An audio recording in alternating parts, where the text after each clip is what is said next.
All right, welcome back to another episode of Cash Flow and Chill. I'm your host, Matthew Munson, and as always, I've got the incredible Mary Jean here with me. MJ, how are you doing today? I'm doing good. How about you? Man, I'm blessed, man. Too blessed to be stressed. That's right. Well, today we've got a really exciting guest joining us. We're sitting down with the one and only Cayden Sanchez, who's making a huge impact in the insurance world. Cayden has been helping families and individuals protect what matters most through smart insurance solutions. And he's also passionate about training and developing other agents to succeed in the business. On top of that, he brings a fresh perspective on sales, growth, and building financial security. And MJ, I know that you and Cayden have actually been working alongside each other for a while now. Yeah, almost, I think 2 years I forced myself upon him. Yes, I told him he had to take me on his team. Yeah, she really did. She really did. We had met at a conference, um, a sales training conference, and I think I had told Mary Jean like, oh, let's talk. Like she came up to me and she's like, hey, I want to chat about being on your team. I'm like, yeah, cool. Let's chat next week. And then an hour later, she comes up to me and she's like, I don't want to chat next week. I want to be on your team. Hey, Like now. right. That's Like, sign awesome. me up now. Yeah, she's like, I don't really have any questions. Like I've seen enough. All right, let's go. Right. That's awesome. You must have made one hell of an impression there, Cayden. Yeah, I guess so. And we've been together ever since. And it's been really good. It's been really good to see Mary Jean's growth. She's been, as you probably know, like just super fun to work with. Um, I think the best part about mentoring Mary Jean is seeing the impact she leaves on the clients. Like she's one of the only agents that's always, friends with her clients. They have this relationship, and you've met a few clients, I think, Yes. in person and became friends with them, um, which is really cool. It just took us a while to get her phone calls to not take 2 hours. Yeah. We Yes. have that. We share that same struggle. Anytime we're on the phone, it's a long one. Yeah, Yeah. it's funny how that goes. But it also speaks a lot to like who she is. And she cares about everybody she runs into. Absolutely. Yeah. That's ultimately why I picked Caden too, because I got that same sense from him, is that he actually cares. There's a lot of people, and you know, Caden, in the insurance industry that aren't so good people. I saw Caden on a training, and I was like, that's one of the good ones. So, Yeah, it's a crazy industry. And I think you see it across all industries, like just when you become an entrepreneur. Um, and you don't even have to become an entrepreneur, even if you're just working it. That's why most people want out of their job. Is they're probably, you're sitting there working for somebody else that is an asshole, yeah. um, or maybe you love your boss and you're just looking at the company as a whole, the person at the top, and it's like the person at the top is a piece of shit. Yeah. It's like it's a good job, but I don't like the mission. And Right. and it's like I want to go out and make my own impact on the world. And the bigger impact you have, as they say, it's kind of cliche, but um, I think it's the truth. The bigger impact you have, the more money you're going to make too. It's like they go hand in hand. Absolutely. Yeah, I heard a statistic when I first got into my entrepreneurial journey, and it was saying that like 85% of people that leave positions, it's strictly due to management. It's not pay, it's not anything else like that. It's strictly the people that are taking orders from and working underneath. So I made it my mission. Hey, Yeah. I'm trying to be a cool boss. I'm definitely gonna have to enforce the rules, but I'm gonna do it and treat people like people. And it kind of seems like common sense, but you'd be surprised at how many people out there that are just treating people like transactions. That's not how you keep people. That's not how you build culture. So that was one thing that No. really took to hurt. Yeah, it's pretty crazy, to when you see it. And all it takes is a little bit of life experience. You go work a few places and you're bound to run into it at some point. And some people they have to have like power, you know, Right. and they want to force it upon everybody that they're around. And I think you're exactly right. That's why so many people get into it, entrepreneurship, or even intraprenneurship, because I would consider myself more of an intrapreneur. Um, Insurance is kind of a game that d- you can walk the line between entrepreneur and entrepreneur, right? But it really appealed to me when I was getting into my entrepreneurial journey, because I had something that, like, I had a lot of control and a lot of say, but I didn't have to come up with the product, and I didn't have to do the delivery, and I didn't need a massive investment, So it was like, okay, that, like, it was the perfect storm, right? And it's like there's not really a ceiling. You can make a lot of money. I was seeing a lot of people making a shit ton of money, um, and I was like, okay, this makes sense. But transparently, I think all of us do this same thing as well. It took me a while to realize this. Uh, it was harder than I thought it would be for sure. There's just things I didn't see, and so it was Right. harder than I thought it would be, but it worked out. It worked out. We're on our way. I Right. think that's a big thing in the insurance industry is everyone makes it seem so easy and everyone's going to get rich quick.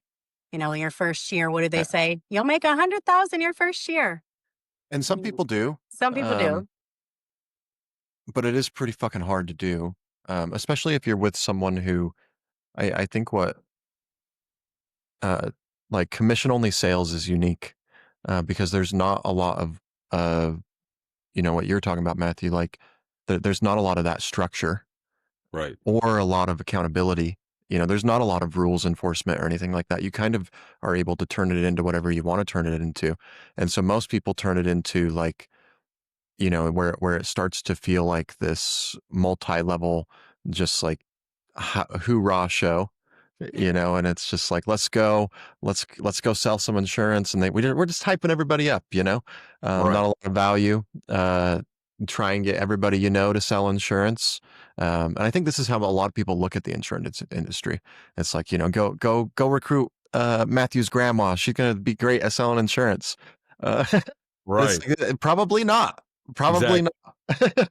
not. um, Maybe and a good candidate for insurance. yeah, exactly the opposite. Where I've found like a really good happy medium myself. I think this is something that's helped me a lot in recognizing that people we actually generally want to follow some rules. Yeah. We just want to follow the rules that we set for ourselves. But most of us still want somebody to help us with that. And so that's kind of how I've always looked at it as like um, in my own journey. Like once I started helping other people and training other agents and really focusing on that side is like, how can I become the most duplicatable? Right. Like what systems and processes do we need that create a simple and transparent path forward? Because there's plenty of information already out there. Like people don't necessarily need me. Right.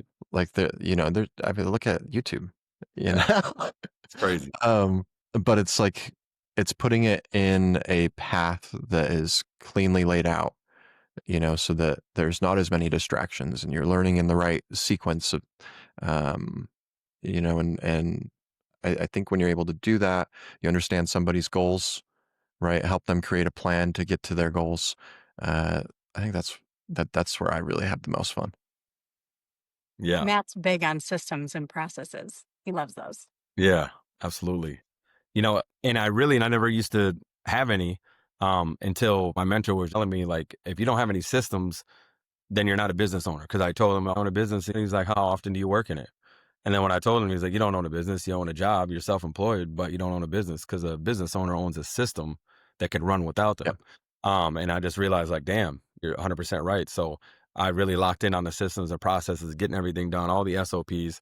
And then he also told me, if you do it more than twice, you need to document it and make an SOP around it. That was something really big that I started doing as well. Which is something to be said for that because it's a whole, um, like it's a whole other skill set to start being able to document and build out systems and processes.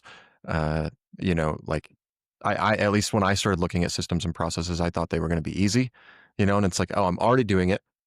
Let me just document what I'm doing. And then what I started realizing is I am doing most things in a very confusing way. Right. Yes. I am doing most things in a way that actually is not duplicatable, but I need to figure out a simpler way to do this. And so I feel like that's the unique thing about teaching other people is like you have to figure out, okay, what am I doing now? How do I make what I'm doing easier and more clear? so that they don't need all the context that I have to do the same thing. Um, but Exactly. I've heard the same thing. It's funny that you say that about your mentor, because I have a mentor that um, said something very, very similar. They were like, there's a big difference between working in your business and working on your business. Yeah. And if you're always working in your business, you will never be the person that's working on your business. Right. Yep. Yeah, so you're And pretty much becoming the bottleneck in your own business. So it's like when you start having that mindset shift, it's just you can't go back, and why do you that's think people do that? Like have that bottleneck and never get out of that? for me, I think it's because I always look at a business like a baby, right? Like Yeah, as far as age and everything like that. So what I think that they have this baby and then they get so emotionally attached to the creation of this business that they are scared to let that go or let that be in charge or somebody else to make a mistake in their business. But I always yeah, tell them, what about when you had to send your kid to daycare or kindergarten or preschool? You trusted the most precious thing you've ever created in human life. You trusted that with a stranger.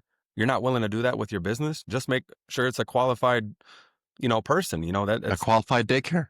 yeah, exactly. So the same way you would, you know, qualify them, qualify the person that's going to take over your business. And I think that's for me, that's what I think it is. I think they're just so scared to let somebody else take over the wheel that Yeah, they it's like just they're maybe have stuck in that, like, I have to have control if I give it to somebody else, which I think there is a little bit to be said for that, because if you are the person that did it and created it, there you do have to recognize that when you delegate, they're not going to do it as well as what you do. Like, there is a price in delegation, yeah. more than just the money. Um, And as long as they but can do it it comes back to 80% your as good as systems you. and exactly, it comes back to your systems and processes. It's like, I don't need them 100% there, just 80, maybe even Exactly. 70, maybe even Yeah. 70, but more than 50. Yeah. Um, what and you said money, Mary Jean, I think. Yeah, I think a lot of people don't factor that in. I know Matt has helped me a lot through that with the cleaning company. Like I think I don't remember what night it was, but we were sitting down at my kitchen table for hours and I was like figuring out prices. And he's like, yeah, but now you have to figure out when you leave the business. I'm like, but I'm still here. He's like, yeah, but you're not going to always be here. Where's that money going to come from? And I think a lot of Yeah. people also think, I joke with the guys a lot, and we were kind of like going back and forth on who's writing more money or more AP. And I'm like, yeah, but Yeah, I worked 20 minutes. You guys worked 12 hours. So who really yeah, made more here? So I think sometimes people think of it like, oh, I'll make more money by doing it, which Yeah. I guess, yeah, but what about the time that you put into it? I had a partner at one point and she's like, no, we have to clean. We have to clean. I'm like, no, I'm like, we need to make like 10 more of us. And one day she was yeah, sick and she still got money for that day. And she was like, why am I getting paid? I didn't work. I'm like, well, because we paid someone else to do your job less, and this is the yeah, remains. And she's like, oh, I'm like, yeah. And then Matt taught me a lot of that. A lot of late nights, Yeah. phone yeah. One of calls. my You mentors, got to get your time back. yeah. Yes. And it limits your growth. So, like, that's the limited beliefs that they're having. Just like my mentor said, he said, imagine a hairdresser that was like the best hairdresser in the world that only does celebrity hair, $10,000 a haircut. How many haircuts can they physically do in one day? You can only Yeah, do 10. So you're capped out at 100 grand a day, even though it's 100 grand. But imagine if you can have a whole suite or franchises of hairdress yeah, salons where these people were making, like, now it's limitless. And so you're just yeah, stunting your growth by being the person that has to do the thing. yeah. So I you got to hire 100% people that are agree. smarter than you. Yeah, I 100% agree. Like you do have to eventually make that transition. Um, I I don't know though, because I almost feel like everybody says that, and so people in their entrepreneurship journey get hooked on that. And sometimes I've seen people that start looking for it too early. Oh, yeah, Like they start looking to replace themselves too early, and it's like, whoa, whoa, whoa, like, you're not even that good at it yet. exactly. Slow down. And so there's also that element of timing. Like Yep, like all advice is good advice depending on the timing, exactly. and so because I think that, like, to Mary Jean's point, like, she works far less than a lot of the guys on our insurance team, and keeps up and does really, really well. Beats them a lot. If she tries, she beats them every time. Wow. Um, at least for now, right? At least for now. Uh, but we got some competition coming. Yeah, Um, we do. they're Good. they're starting to put up there's more competition now. Yeah. Um, but it's like, because you kind of have to go through that phase of like working a lot, putting the hours in, and not being very efficient, and just chasing like the volume and the goal. It's Right. like, if I want to make this much, how can I make this much, like, no matter what? Like, if I Right. had to, how would I? And most of us early on in our like journey, it's like, okay, if I had to, how would I? Well, it's probably going to be something that takes our time. Right. You know what I mean? And it's like, but for me, what I see is like people that get stuck there. Um, Usually it's like they start making, like, for me, I think the benchmark is between like 15 to 25. That's where I see the most people get stuck.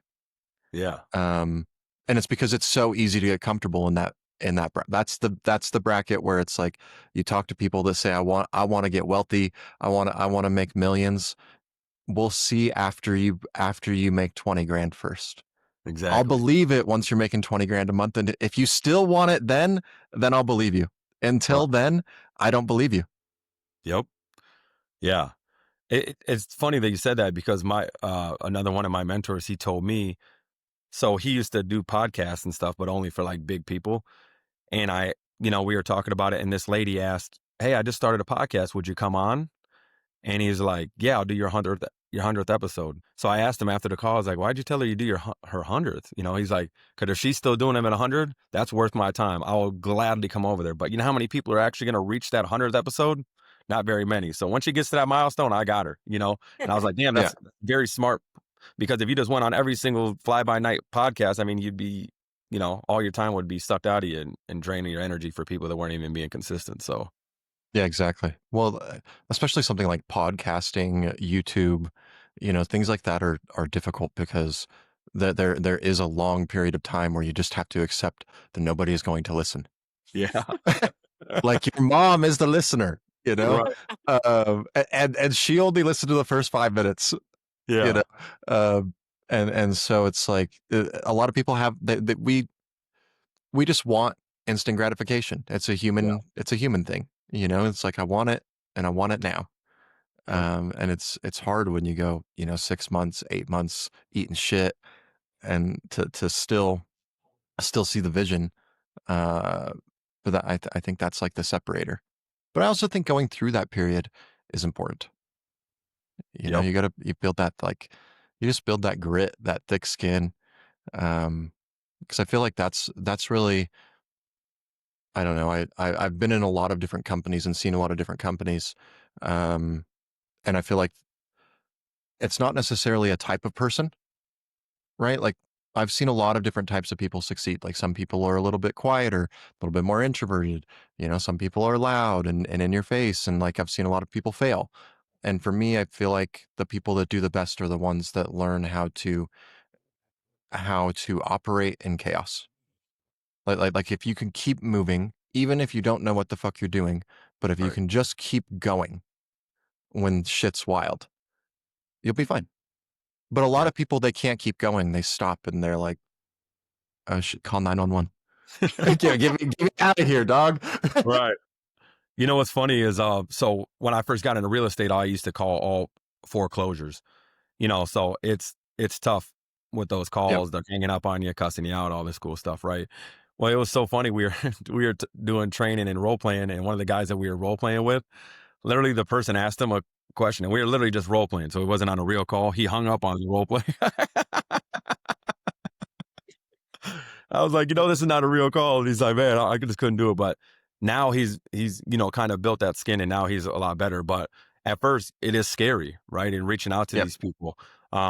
But at the end of the day, it's just a numbers game, right? We got to just keep doing it. As you go through it, you're gonna get better and better and better. Just like riding a bicycle or something. So, yeah, it's 100% true. Like, you got to go through it, and you just gotta have a strong why, so that on the days that you feel super confident and you feel stupid and you feel like an imposter, you still push through it anyway. And those are the people that really, kind of get on the other side of success there.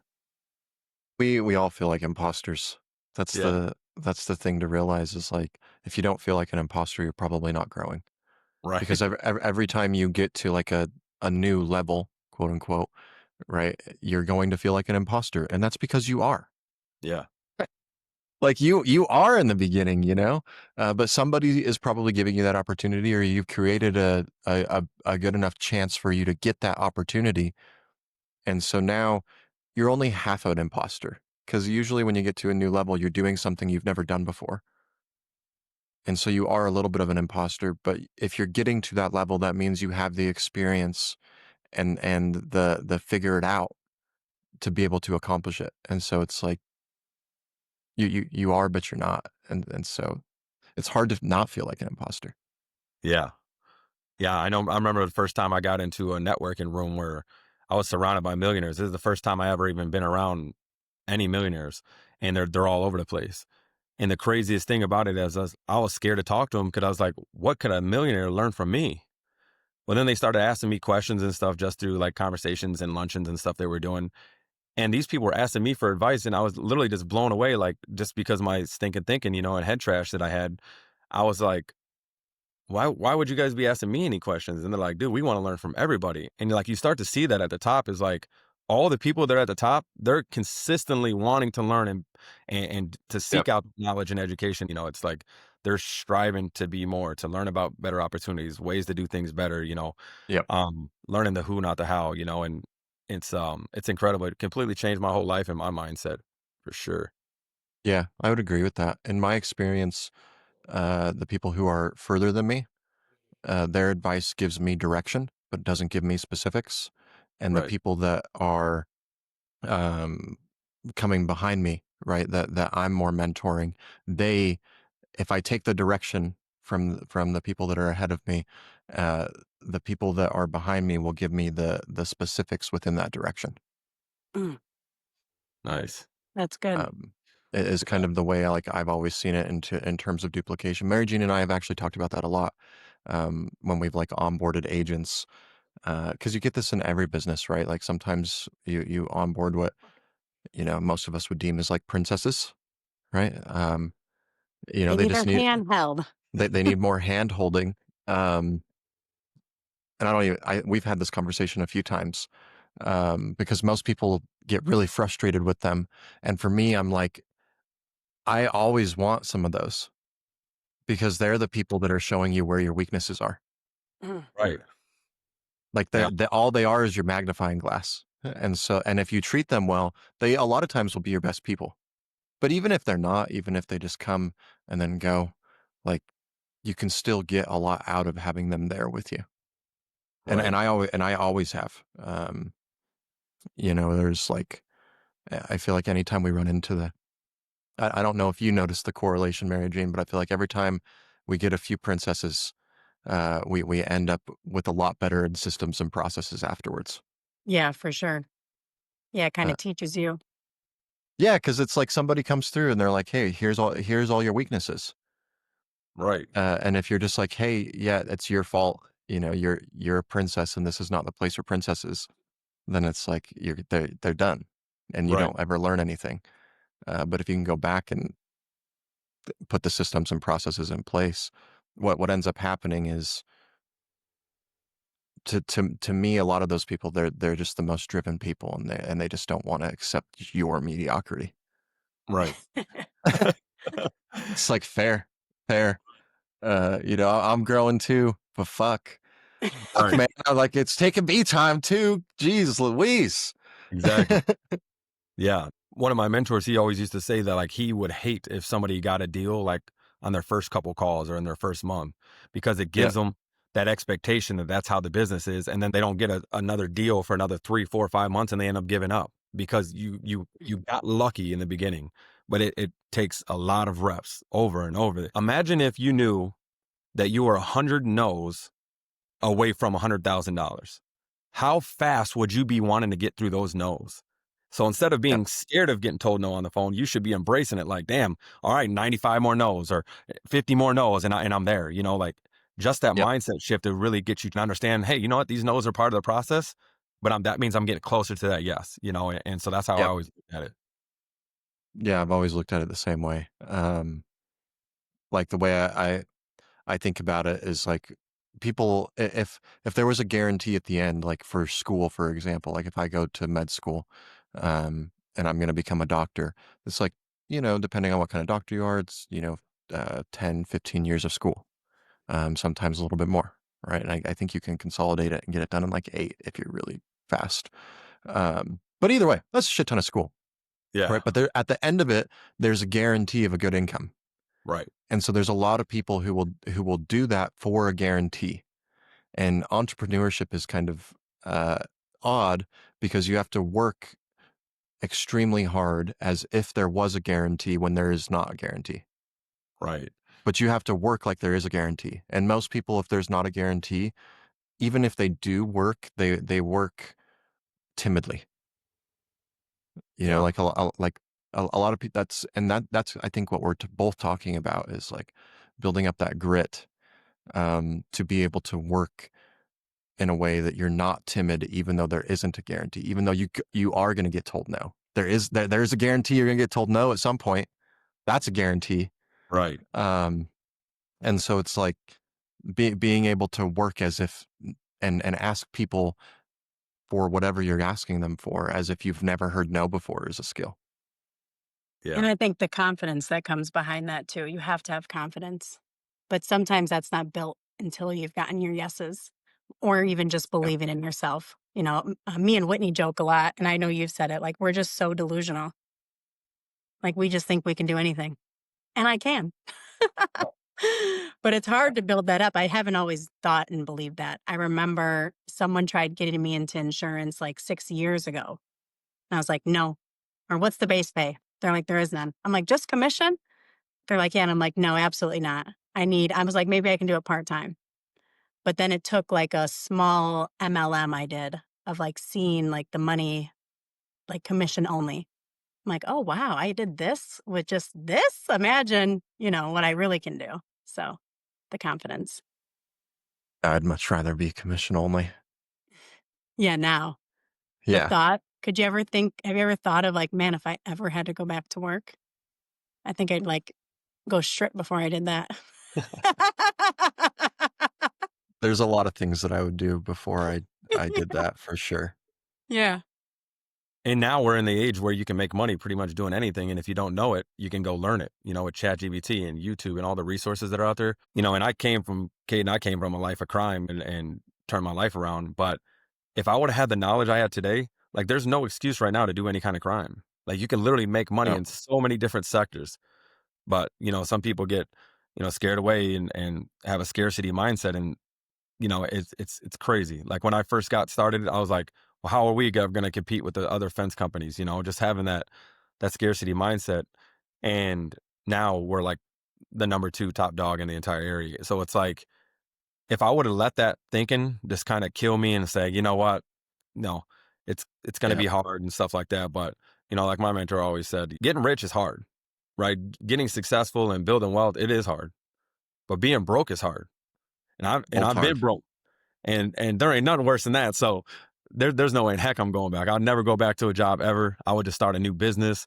I would get in Yeah. line with JV. I would partner with somebody. I would buy a business. Like there's no way in heck I'm ever doing a job and punching a clock for someone ever again. No, I couldn't do it either. There is no going back, but yeah, you're right. It is supposed to be hard. And I also agree. I think that this day and age, the information is so readily available. It's never been easier. Yeah, Um, the devil's advocate to that is also that there's more competition than ever. right. And so there is a devil's advocate, but I don't think it's, I think all it is you just have to be a good problem solver. And if Yeah, you're a good problem solver, that doesn't give up, you know, like it's hard to not see success in some avenue. Um, what I see a lot of, and I don't know if you see this, this is more outside of insurance, but just entrepreneurship in general, is I see a lot of people that get honed in to one idea. Like their first idea has to be the one that they see success in. And it's like, hold on, you're a brand right. new entrepreneur. That first idea is a shitty one. Yeah, Yeah. exactly. And like yes, you have learned something from it and you've made it, okay, like, yes, it hasn't done well. You haven't made money from it. Like, and it's like that you don't have to make money from every idea. Maybe you just take the lessons you've learned from that and you go find a different one that's a little bit easier, a little bit better idea, Right. and, I feel like that's the number one thing that I actually see from people that are like leaving a 9 to 5, getting into entrepreneurship as a whole.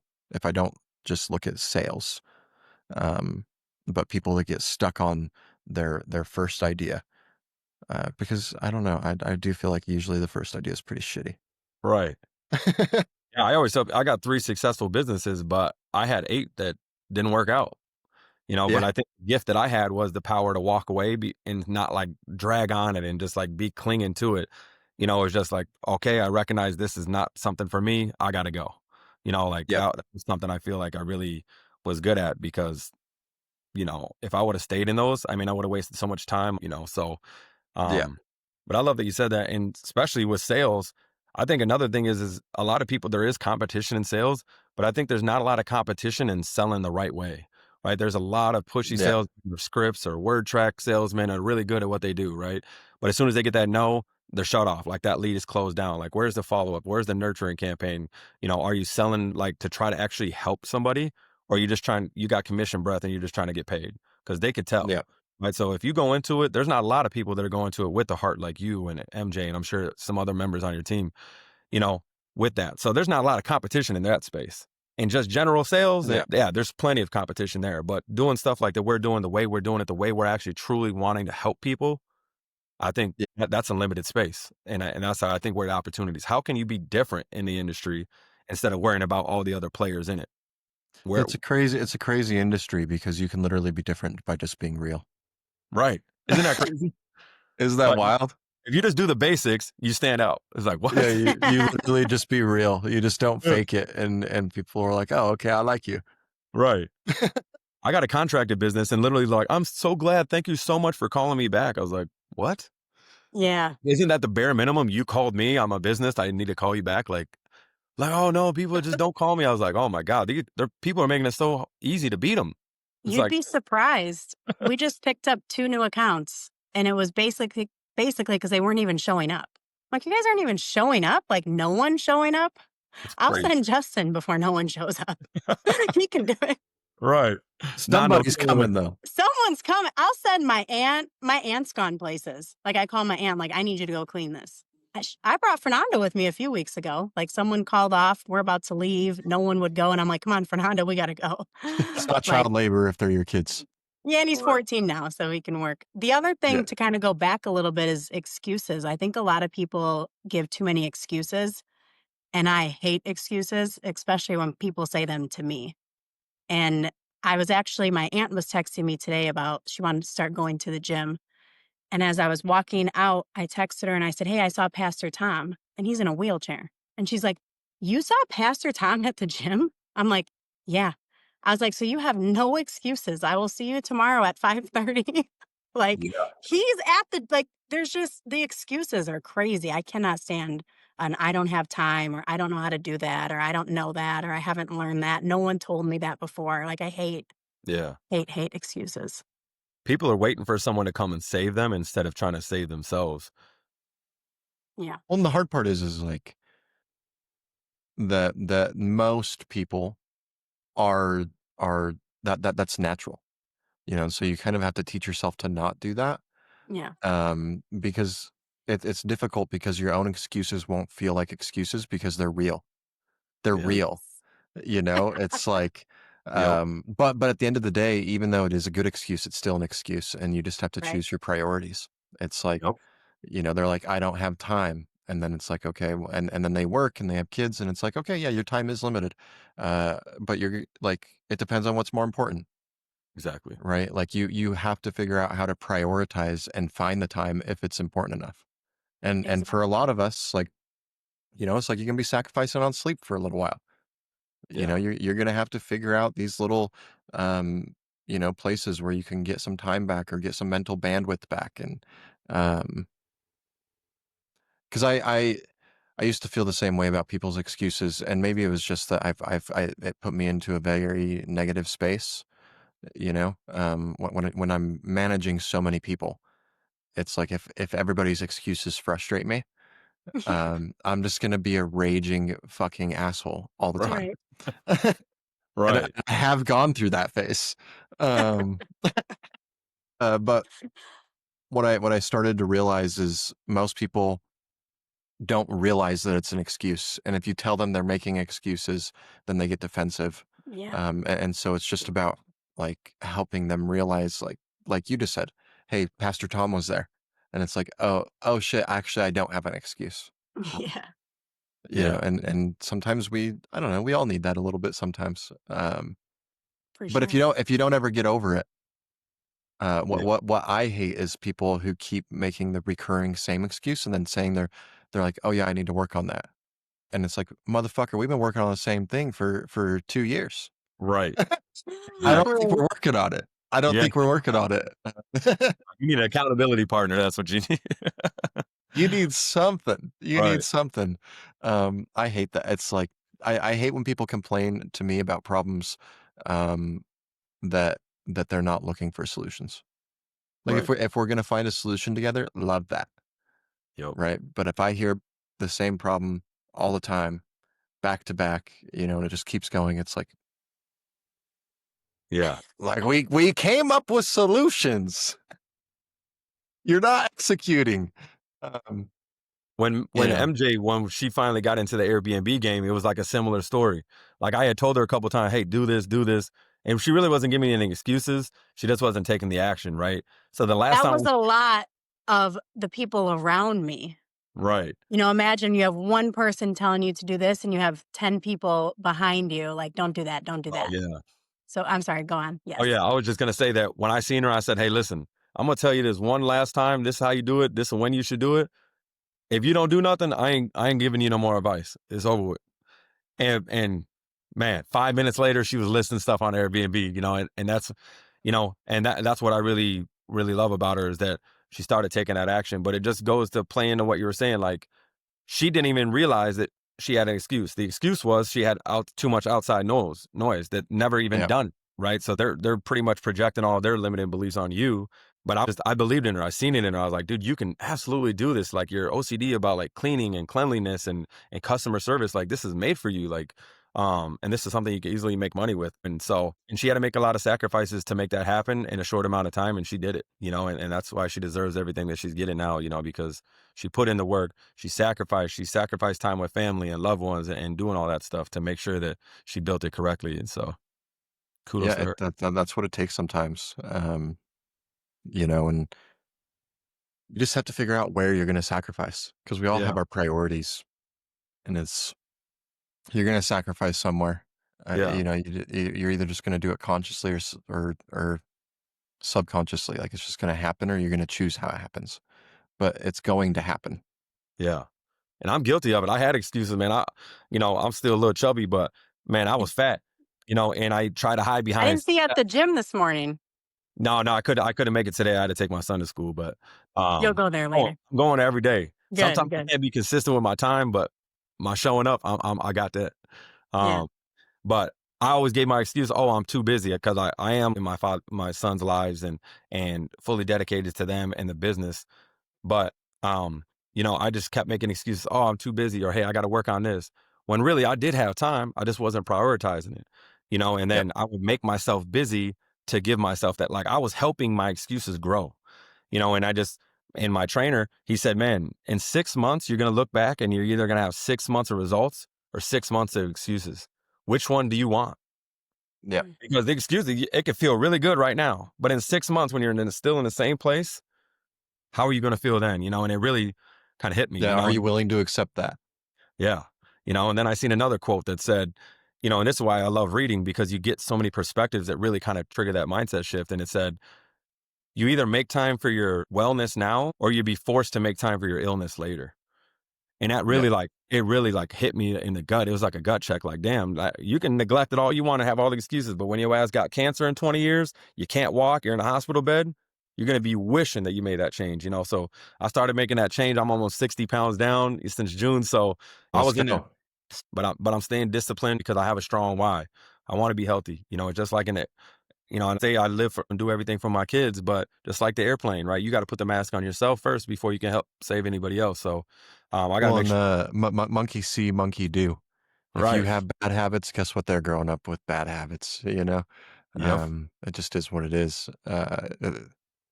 I Kids are a funny one, because you say all the things you want, but they're gonna monkey see, monkey do They're to watching. some extent, and so I think like healthy habits and stuff like that, super important, for parents. But teach their own. Teach Yeah. their own. Everybody does their own thing. And Matt has some like phenomenal football players. Like Mark is amazing, but Mason is going to the NFL. So like for you to like push all that discipline and structure on them, you have Yeah. to you know that. Yeah. And that's really was my biggest thing. Like I knew everything. I taught them how to count their macros, like taught them how to eat healthy, have them doing it. And then I'm not doing it. Like I look like the biggest hypocrite in the world. My sons are out Yeah. here with 6 packs and I got a keg. You're like, what the hell is going on here? You know? So Yeah. I just didn't want to, some people are always good at giving the best advice, but not taking their own advice, and that was me. So I just had to change it. I had to stop, look in the mirror and stop making excuses and say, dude, like, it's either one day or day one. I mean, what's it going to be, man? Because you've been kicking this can down the street long enough. And it got to a point, man, I was so damn fat.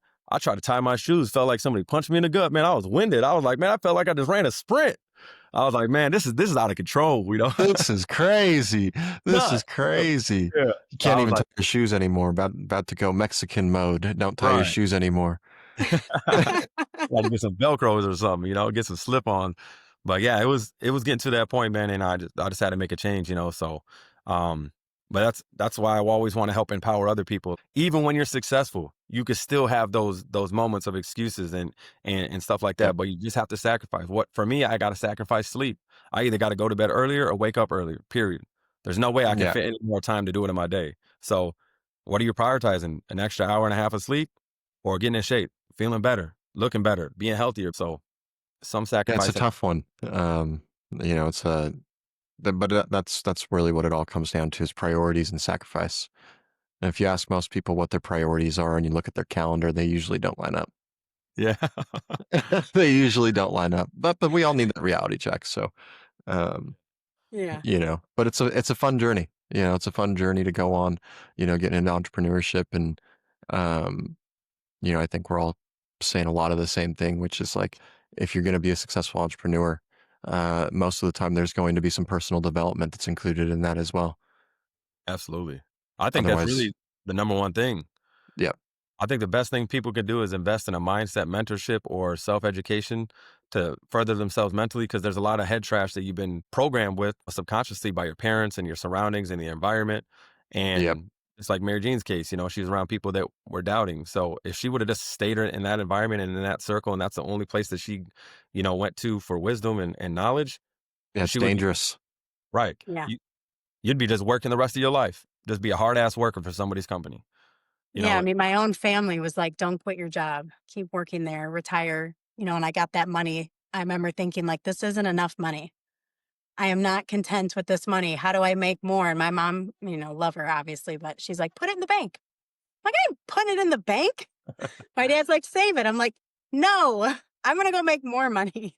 Exactly. So flip, like, think of it even back in the day, like what we used to do with what we had, and we would make more money with it. Yeah. It's just different. And Cayden, besides insurance, you also do committed coaches, right? I don't think we've touched on that at all.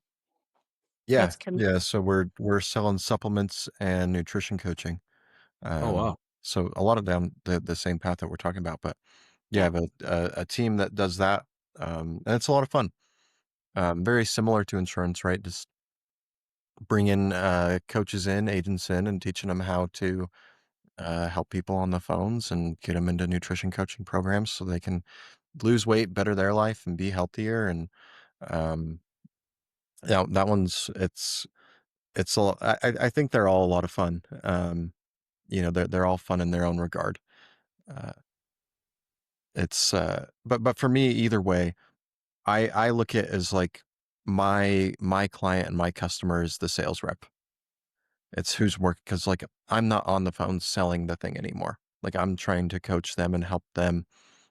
And Mary Jean and I were actually just talking about this, like because I was pretty good on the phones, and like I he was sometimes really, really good on the phones. He wasn't pretty good. sometimes I even wonder, I'm like, did I make a mistake going this route?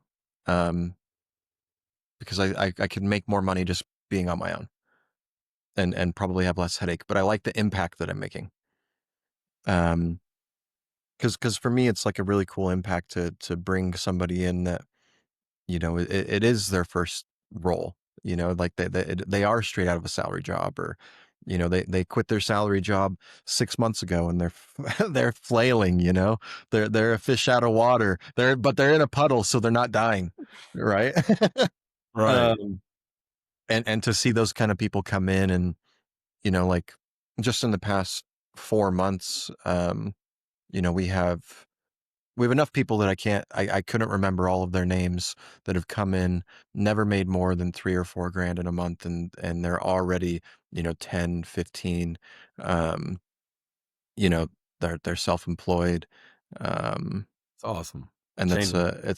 it's a cool impact to have. And the downhill roll of that is like the impact that we have, on families in insurance and on these people that are losing all the weight. But it's funny because it was a separate skill. Like, it was a totally separate skill, learning how to sell and then learning how to duplicate. And Mary Jean's actually been with me for a lot of like that learning curve. And her and I were just talking about it like last week, Yeah. where we were talking about like 2 years ago, I was teaching everybody the things that I was doing on the phone. And some people were seeing success, but it wasn't consistent and they had to work way harder for it because there was a lot of context and like stuff that had gone into me building it. Um, Whereas like where we're at now, it's like, no, if you follow the systems and structures and um and if you're able to do it with confidence, which I think is the hardest part, because I can't put systems and structures in to do that for you. Right. Like Right. that there's an aspect that you have to do, but if you can do it with confidence, like our numbers now are crazy, right? But most people don't like the uh it was hard to learn how to duplicate. Right. Like it was really it was a big learning curve. And I feel like I still have a lot to go. But we're getting pretty fucking good at it, I'd say. That's awesome. Yeah. I even think of like Jacob too.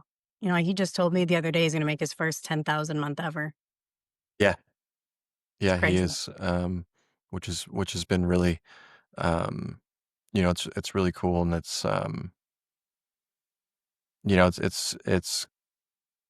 just a blessing to make that kind of impact, and have so many people that are doing that now. And it just can, like, I can't imagine what it'll be like in 5, 10 years from now, and the kind of impact we'll have. But it's funny because it all comes back to what full circle, systems and processes. And my Right. systems and processes, I had systems and processes 2 years ago, but they're a lot better now. Right. A lot better now. Yeah. Um, but Even just it's having us put the goals down too, you know? I don't think we've yeah, ever did that, like, in the past. Maybe, like, a goal for the week, but not what we wanted to see in a month or, um, yeah, things like that. yeah, And I think exactly. that Like brings up a better good point. tracking. Because I think some people think that you can create the systems and processes, then it's like a set it and forget it. Like, you need to be updating these things, fine tuning it, tracking the KPIs behind it, realizing where we can get better. So many people just like, all right, cool. Once I create the system, it's good. Like, no, you got to fine tune it. It's just like any other machinery, just like your car. It needs regular maintenance, right? It needs checkups. It needs oil changes and tires and brakes and all this stuff. Like, And there's going to be sometimes you got to get rid of that fucking piece of yeah, shit Honda Civic and go get a Mercedes, okay? exactly. You Like got to trade it in. sometimes that first one that you built is a piece of shit, and I know you're Yep. proud of it, but you got to go get rid of that old lawnmower. All right. Exactly. Right. You got to get a new car. Um, Even Yeah. even to be able to adjust and change. I remember someone early on in this journey said to me like, "Oh, but you said to do it this way last week." I'm like, "But I found a better way." Like, Right. it's easier, it's better. Like, things are always changing and adapting and pivoting and moving. I know we're kinda coming up on time. Do you have anything else you kinda wanna share with us, Cayden, about the insurance industry or any questions that you have, Matt? I mean, I got a question for you. I would just say, with all your experience in the industries and the sales and training and all that, what are some daily habits or routines or disciplines that have helped you grow both professionally and personally? Yeah, this is a good one. Talking about systems and processes, I have a whole system and process for it that I actually am. I would like to make it better, but I feel like it's pretty good. But it's not mine entirely. It's stuff that I've gathered from like people like Andy Frisella, um, like big entrepreneurs like that. Andy does what he calls the power list, where he's just like, take these little habits that you're trying to work on to better yourself, and start working on them. And so I built out like my own version of it just for me. And basically what it is like, and I do it every quarter. I just take a minute to visualize like who am I? What's the best version of me look like? And what does my life look like when I'm that best version of me? So it's both about me and the material things that are around me and the environment that I'm in. Then I'm like, let me picture that version of my life. And from that, it's like, okay, when I see that version of me, how are they different? Like who is that version of me? How are they different than I am now? Right. And from there, I start to write down now I've got, and usually that's the traits that are different. So it's like visualize first. Okay. What traits does that version of me have? All right. What habits does that version of me have that are building those traits? And then, I just get a calendar, like a physical calendar. And I'll take 4 or 5 of those traits or whatever it may be, things that get me to that place. Usually it's just 5 things on the list. Um, Usually like 3 of them are going to be work related and 2 of them are going to be personal development, right? And so it might be like go to the gym or at this time, no sugar, right? For sales, it's like this many dials, right? And it's all things that you can control. Not you don't want anything that's results based. Right. This many dials, this many practice sessions, right? And this much study. And it's like that's my list of 5. At the end of every day, I either am just going to put a W or an L on that calendar, baby. And then what you've created is your own personal like accountability that number one you can't run from, but more importantly you can't forget about. Because I think what a lot of people do is they start stacking up some wins, but most entrepreneurs forget about their wins very quickly and move on to the next thing. And so just by giving yourself that physical calendar to look at every day and be able to look back and say, no, I am winning a lot more than I'm losing. It's hard to not be more confident. And so I think that is probably the thing that has changed my career the most. Yeah, that's awesome. I like that. That's a nice little hack.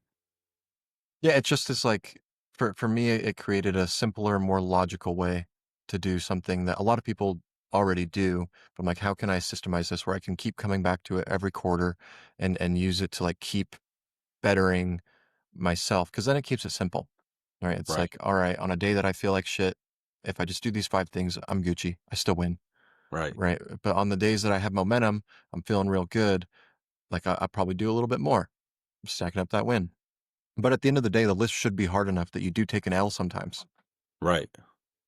like because that's part of life. Like so, the list that's the key with it is to continue updating the list. If something becomes too easy, you're doing it on repeat. You don't have to think about it anymore. It shouldn't be on the list. It's supposed to be for things that challenge you. Right. And it's like, and I think that's my like biggest hack that if I could track everything back and I'm like, what I feel like I could be successful doing anything, it's because I do that. It's awesome. Well, thanks for sharing because I know a lot of people are gonna get a lot of value because it's such a good principle. If you got it on the calendar, you either won or you didn't. There's no Yeah. gray area, no room for excuse. It's nope, there's an L on the calendar, so I lost that day. So I need to, follow that up with a win. We can't have 2 L's on the calendar in a row. Yeah, exactly. You start stacking up the medals, it just, it's like nobody wants to be a loser. Right. And if you have to put the L down on the calendar, you're a fucking loser. Yep. Yeah. Exactly. Is what it Yeah. is. Yeah. And I think some people where they got like the all or nothing mindset. Well, damn, I got 2 or 3 L's. All right, I'm done. I give up. I quit. It's like, dude, no, just That's why you're a loser. exactly. I was just gonna say. Yeah. It's crazy. I see it so many times, and it's just I literally ran a coaching group for sales for real estate for wholesaling, and I had 25 people in this group, and they all Yeah. showed up to the meetings, they all showed up to the role plays and the call calibrations, and out of all those people, 3 people took action. Oh, 3 Yeah. people. These other people were waking up early, doing all the work, but they would not get on the phone. And I was just, it literally just blew my mind. I could not believe it. I said, man, I'm giving you all the sauce. I'm giving you the word tracks. I'm like, all you literally have to do is pick up the phone and say what I just taught you.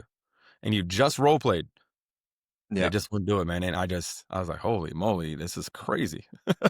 Yeah. People are ridiculously bad at doing what is in their best interest, and just as a whole. wow. Like Yeah. that mental masturbation. They just keep learning and learning and learning, and they get the same dopamine hit that they would have got if they just did it, but they're in no better place. So it's like, man, just like we said in the beginning of the call, the inability to delay gratification is what's holding a lot of people back. Yep. Yeah. 100%. Well, I appreciate you both and the opportunity to jump on here. This was a lot of fun. Yes. Likewise, man. We appreciate your time. Thanks again for getting on. And before you go, I just always like to ask, what is like one of your favorite book, podcasts or anything that like helps you still grow and still, really gets you to engage and start implementing? Is there any that you would recommend to any of the listeners? Yeah, good people to listen to. I think there's a lot out there. Um, what would be the most helpful one that I would suggest? I think for most people, just good old Tony Robbins. Um, I was somebody that was resistant to that kind of content for a long time, um, but it's something that has made a big difference. Okay. Awesome. Well, thanks again, Cayden. We really do appreciate it, man. We do value your time and we know, you took time out of your busy day to be here with you. So thanks again. We appreciate it. Hope that everybody got a lot of value. I know I did. Learned a lot. Where could people follow you or tap in or work with you or do business with you? I'm on Instagram and YouTube. It's just _Cayden Sanchez. Okay. And we'll Over get and those over. deets, everybody, and we'll include those in the video description. So it's real easy to get hold of them. So no worries if you didn't catch it. We got you. Um, but yeah, I appreciate it. Perfect. Appreciate you Thanks, guys. Kaden. See you next time.